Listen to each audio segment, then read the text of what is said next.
Good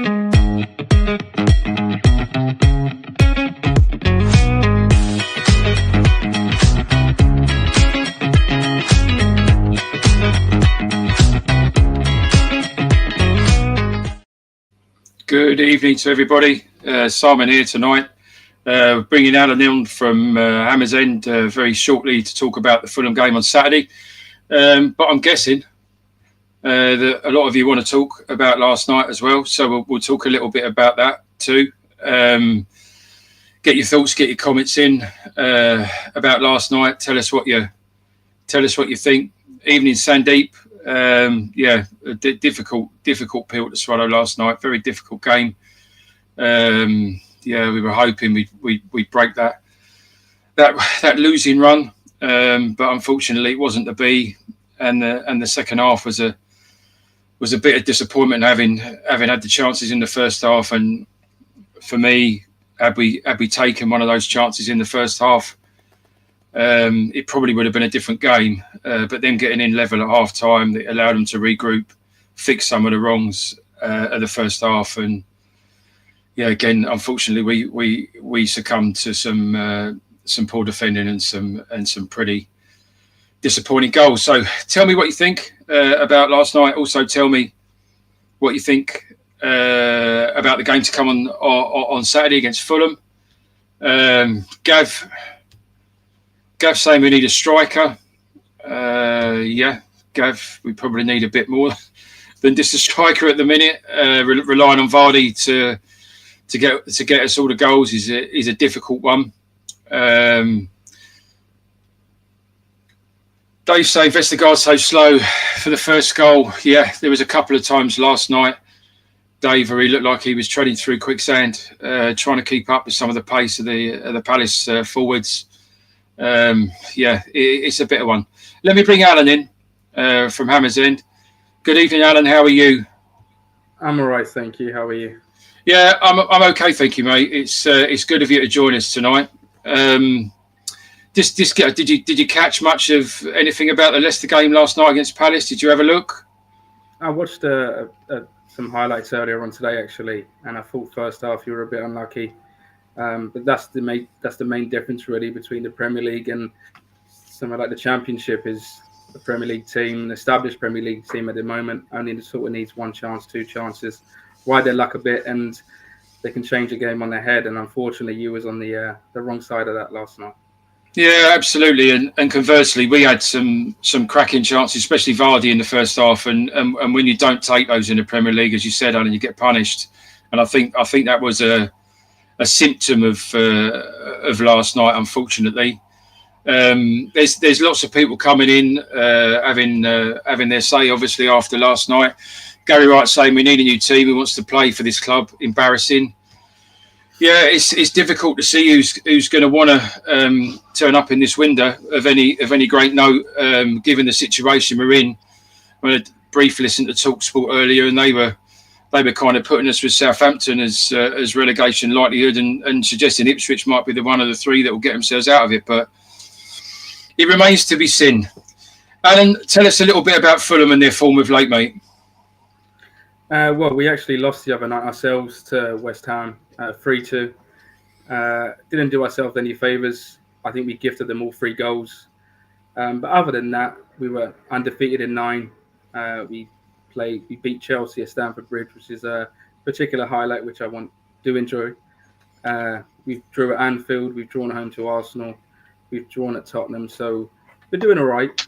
There's so many points which we've let slip late on in games, and if we'd have got the points where we should have, then we could even be higher than where we are. But look, we're little old Fulham. We're currently sitting 9th, and we'll enjoy the ride whilst it's happening.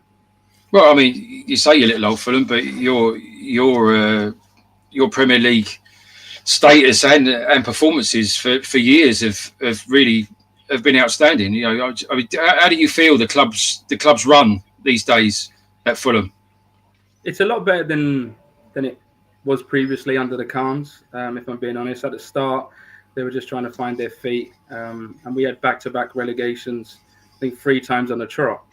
And we were sort of branded the yo-yo club, which I could understand why, but a lot of people were forgetting the 13 consecutive years we had before the Khan's ownership. So, I'm happy with the way things are running now. We have Marco Silva in charge, who's been phenomenal for us. And he's one of the managers that we'll look back in years to come and go, we were lucky to have him. Yeah. I can't fault Marco Silva. And we're just enjoying it at the moment. It's nice being away from the bottom three. And yeah, let's see how high up we can finish come May. Absolutely. Just dragging in some comments here. LCFC Graces, Vardy can't play every minute of every game.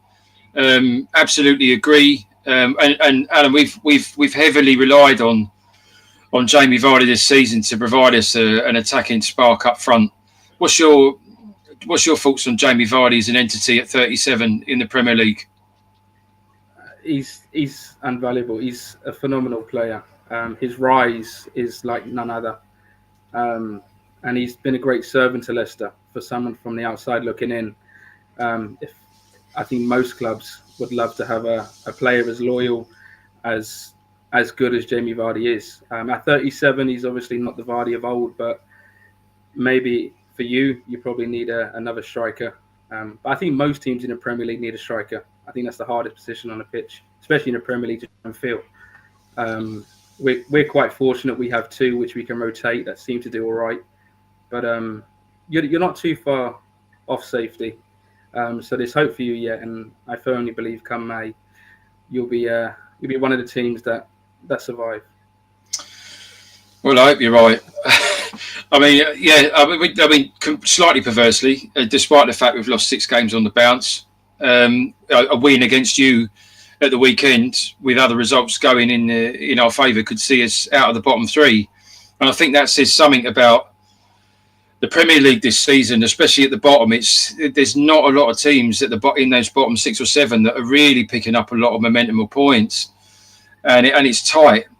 It's probably been a while since you've been involved in a relegation situation. But what do you feel, Alan, about the Championship and the Premier League? Because it seems like the teams that come up from the Championship of late, the last few seasons, really struggle to cement their Premier League status. Have you got any thoughts on why that might be?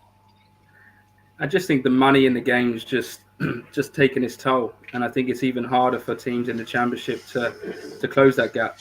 I think the last season where 3 teams that got promoted actually stayed up was us, Nottingham Forest and Bournemouth. I think there was the last time that it's actually happened. And it's tougher year by year because money talks, especially now.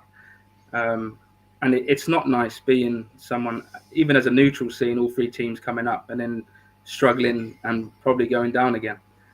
So hopefully one of the 3 that come up last season, if it's 2 or 3, manage to survive the drop, because the gap needs to shorten. But it's showing no signs of doing that yet. But the thing is, you look at the Premier League this season, as you mentioned, it's sort of split up into 4 little groups. Even the top 3, you've got Liverpool, Man City. Is it Man City? Arsenal and Nottingham Forest, in fact. I think Forest are trying to emulate what you did a few years back. And then you've got the bottom 5 or 6. And then in between, you've got sort of 5-6 teams fighting for Europe. So it's going to be an interesting end to the season. And yeah, one that we can look forward to as a Fulham fan, to see if we can push into the top 8, even 7, and play European football next season. Yeah. I mean, it's very similar to us. Just a couple of 3 seasons ago, the kind of whole club was built around trying to get ourselves into those kind of European spots. Obviously not Champions League, but Europa League, Europa Conference League, etc. was an achievable goal. And it is such a contrast now for us as fans to kind of be at the other end and have a squad, if I'm honest, Alan, of a quality that is probably. That's about right. We really have lost some quality players over the last 3 or 4 seasons. So Alan, tell us a little bit about Fulham. Tell us a little about who we should be looking out for this weekend. Who are the players who are in form for you that are going to cause us some trouble at the weekend potentially? I'd say Harry Wilson was one to keep an eye on. He seems to be scoring When Fulham score, Harry Wilson's generally on the score sheet. Depending who starts up front, whether that's Jimenez or Muniz, both are fairly capable on their day. Alex Iwobi, who's always a threat. But one signing that I have been pleased with, actually come from you boys, was Timothy Castagna, who's been phenomenal for us. I don't think he's had a bad game yet. But all over the pitch, we seem to have a very good squad. There's no standout superstars, if you like, from the front to the back. But we have players that can put in a shift, and they trust the manager, which you can see. But yeah, I think if we're going to win the game on Saturday, then it'll either come from Wilson or a Muniz winner off the bench.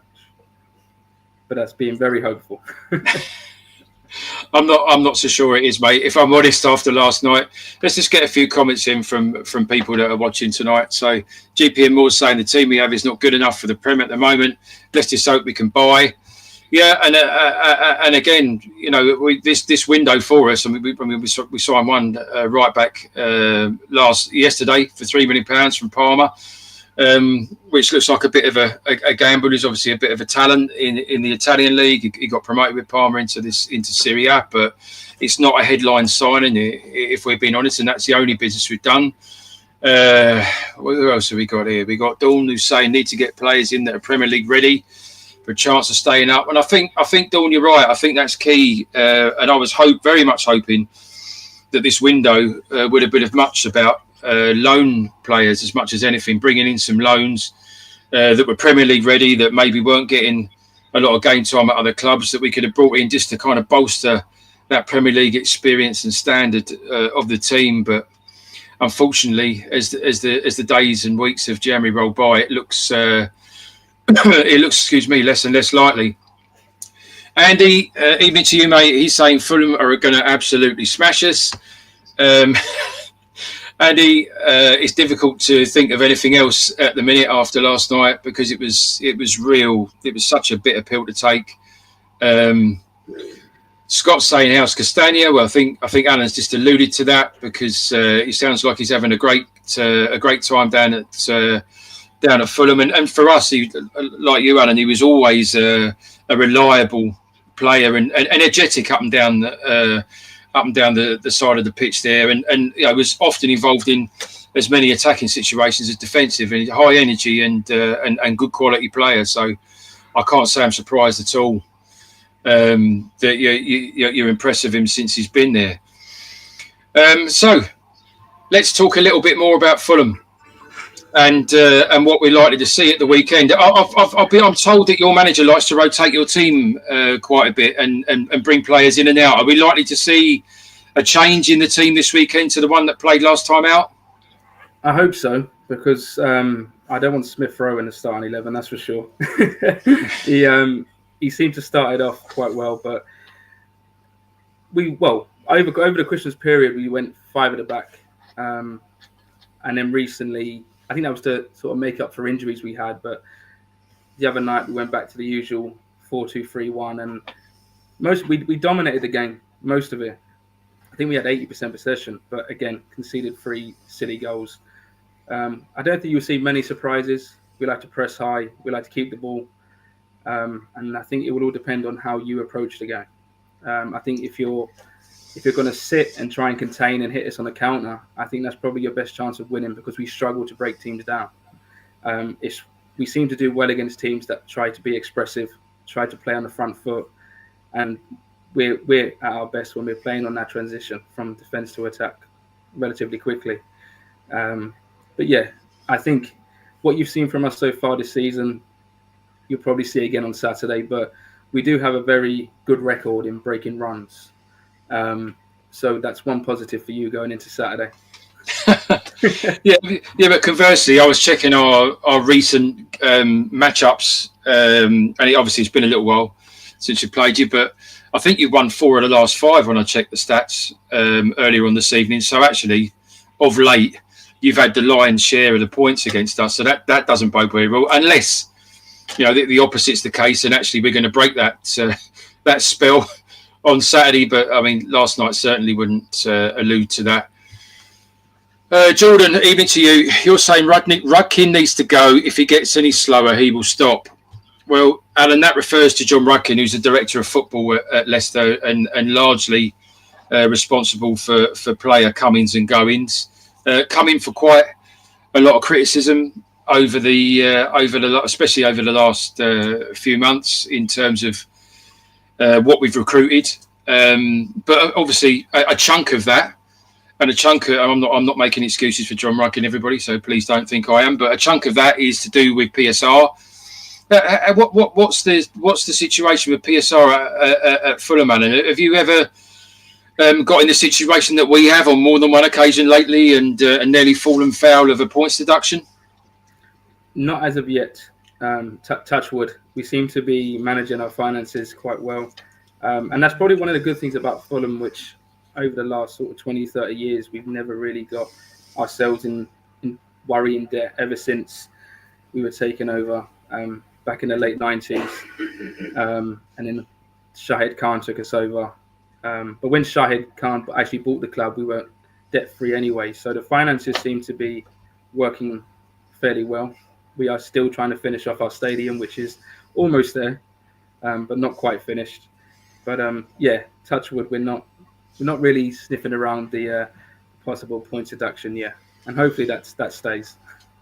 Oh yeah, and yeah, I absolutely second that. Hopefully for you, never have to experience that because it overshadows the players' minds and everybody. It's like a disease in your club when that's flying around the media.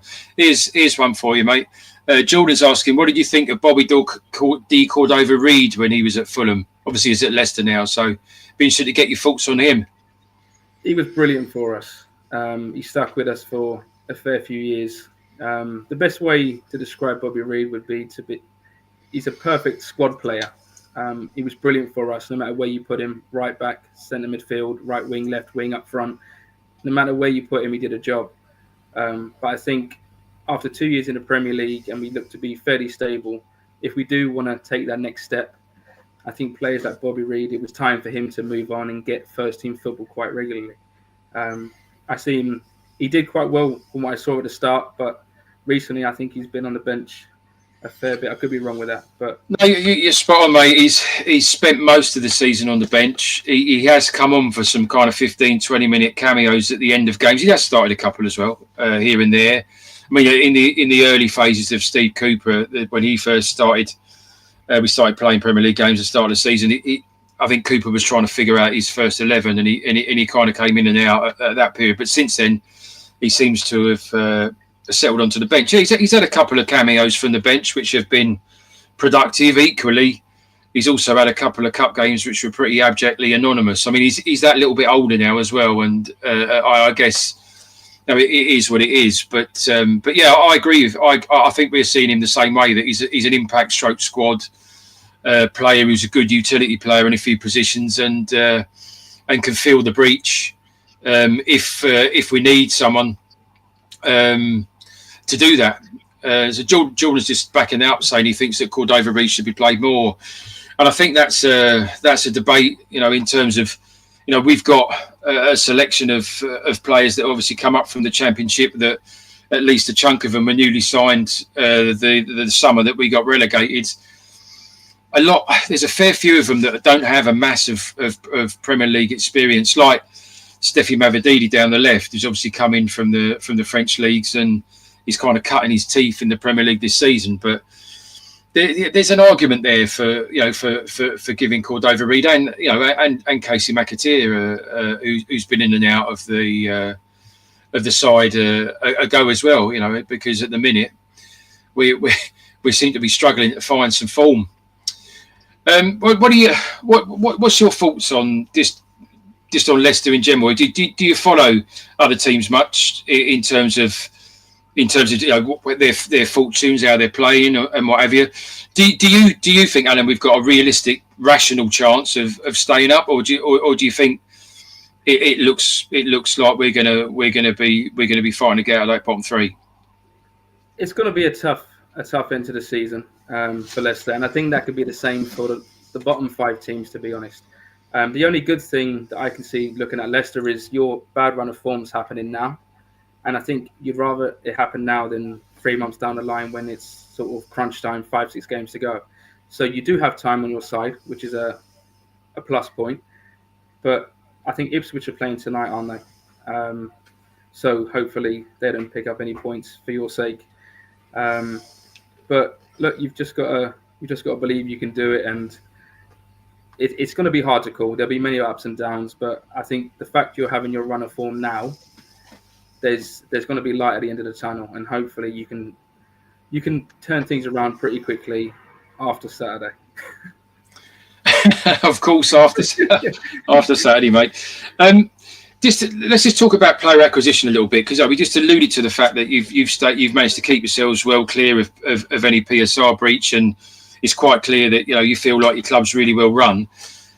How has your club been acquiring players? Have they been kind of delving into the depths of far-flung corners, looking for kind of cost-effective nuggets, or I mean, how's that worked for you in terms of how you acquire players and over the last few seasons? So when we first come back to the Premier League, we signed Paulinho from it was Sporting Lisbon, who was phenomenal for us. We made a few additions, not too many, which I think helped us. In terms of selling players, every season since, we sold Mitrovic for nearly 50 million. We sold Paulinho for near enough the same the season after. So we're always selling to buy. We never spend too much if we're not going to bring anything in. So I think Smith Rowe was the only one where you sort of look at and go, oh, that's a lot of money spent on a player. But we seem to be in a pretty good position at the minute. And also the club are quite shrewd. So when Harvey Elliott finally leaves Liverpool, it looks pretty soon, whether that's this window or the next, we get a fair chunk of that sale as well. So yeah, we do criticise a few of the backroom staff or the boardroom staff even, but ticket prizes. There's a few things at the club which could be improved on, but ultimately, the proof's in the pudding, and we're not sitting ninth in the Premier League for no reason. And yeah, things are looking bright. So good. So let's move on to the kind of the number Saturday. I noticed you sold out your allocation, so it's going to be a full house for the Fulham fans on Saturday afternoon.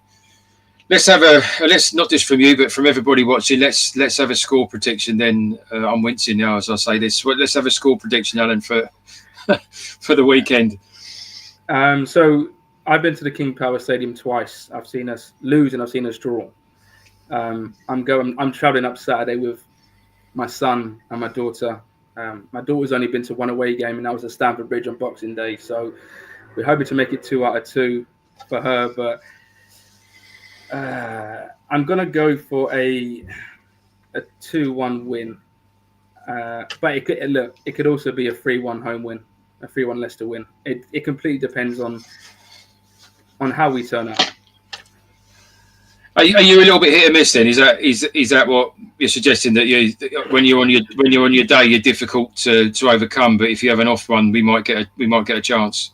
If you look at our record, I think you're the only team we've beaten that's currently sitting in the bottom 6 this season. Our record against the top 7 is phenomenal, but our record against the teams near the bottom of the table, we struggle. And we struggle breaking teams down, which is why I referred to the point earlier that if you set up to not concede, we're going to find it hard to break you down, and you've got more chance with the likes of the pace from Vardy and the wings to get a goal that way. But if you're expansive and you try and open up a lot, that's where I think we can win the game. Thanks, mate. From a Leicester point of view, we played last night a very similar team to the one we played in Ruud van Nistelrooy's first game against West Ham, and whilst we, from memory, gave West Ham something like 30 chances in that game, somehow we managed to ride our luck and come out of that with probably one of the better victories of the season. And I have to admit that we haven't really beaten anyone convincingly all season, if I'm being completely honest. And for me, when I was walking to the ground last night and I saw the team, I thought, right, well, he's having a go. because we've been in some other team selections lately a little bit more reserved, should we say, in the way we played, and he put Buonanotte on, which he hasn't done a lot lately, who for me and for a lot of Leicester fans has been our best attacking midfielder this season, obviously on loan from Brighton, young lad, very, very talented. And El Canouse, who we signed from Belgium, the Belgian league in the summer, he seems to be, whilst he's a youngster, slowly finding his Premier League feet, and with the two of them kind of throwing balls through to Vardy, it gives Vardy something to run onto, which he's been kind of starved of for quite a long time, if I'm being honest, and it really plays to his strengths. And in that first half, it was working like a charm, but Vardy just didn't put the chances away. He just had one of those off nights that, however great you are, every player at times has an off day, and it was just one of those for Jamie last night. And obviously, no one at Leicester's going to begrudge him that with what he's done for the club. He can't turn up every week and be a genius. So, for us last night, the kind of business was in the first half. We didn't do the business, and then we got punished in the second. And one of the big frailties of our team, Alan, is our defence, which is brittle and desperately lacking confidence.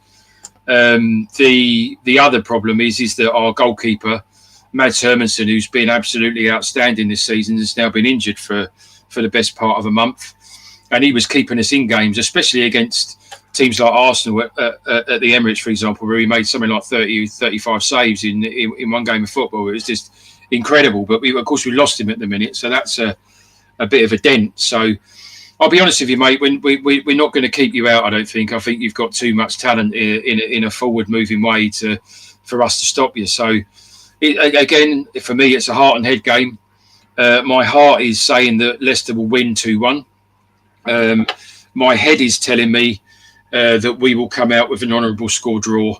And I think if we can just stop this rot of losing week after week and just get a solid performance on the pitch for a whole 90 minutes, unlike last night, and actually get, show some positivity, get a little bit of confidence back into that back four, and get a point on Saturday. I think that's realistically at the minute, the way we are in every way, a kind of a best case scenario, especially against a side with the quality of yourselves. Alan, thanks ever so much for joining me tonight, mate. I really appreciate it, and for you taking out the time and just giving us a little bit of background on Fulham. I hope you enjoy your trip to the King Power Stadium on the weekend. And if I bump into you outside the ground, mate, then let's have a quick pint and say hello. Yeah, I'd love to do that. And good luck for the rest of the season, and thank you for having me on. Thank you, mate. Much appreciated. Right, everybody. So that was Alan. I really appreciate him coming on, and he's at HammyEnd. Go check him out if you get a chance. And I really appreciate it. Thanks, mate. Anyone got anything to say then? Have we got any score predictions? Have we got anything to finish off with tonight before I sign off? Andy's saying that he thinks Fulham will win 3-0 at the weekend. Yeah, Andy, it's difficult to see anything else but a difficult game again after last night. Ground just felt a bit off for me last night, everybody. I don't know about you. It just the whole kind of atmosphere down there last night felt a bit off. There's a lot of empty seats as well last night. I guess 3 games in a row. It's a lot of commitment. School night, all the rest of it. So I completely respect that, and the fact that obviously 3 games is a difficult thing to do in a week. But yeah, it just felt a little bit sedate last night, and a lot of people leaving when that second goal went in, which is always a shame to see. But I guess after the performance in the second half, it was difficult to see us getting any foothold back in the game in any way, unfortunately. Right then, gents and ladies, I'm going to sign off. I really appreciate you joining me and taking the time out this evening. Obviously, bitterly disappointing last night in terms of result, and let's be honest, second half performance as well. Just not up to par. Very Cooper era like in that kind of played for a bit and then didn't play for a bit, and was kind of disappointing to see that again, because I kind of thought we'd slayed that dragon when Ruud van Nistelrooy came in. But there we are. It's a struggle. Thanks ever so much for joining me. I really appreciate it. Look after yourselves, and potentially see you down the ground on Saturday. I shall be there. Don't forget that on Sunday you've got Jamie's Aftermath show, which will be picking up on all of the aftermath of the Fulham game. Hopefully, fingers crossed, in a more positive way than tonight. And then, of course, you got Phil on Monday night talking all things Foxes. Take care, everybody. Have a lovely evening. See you later.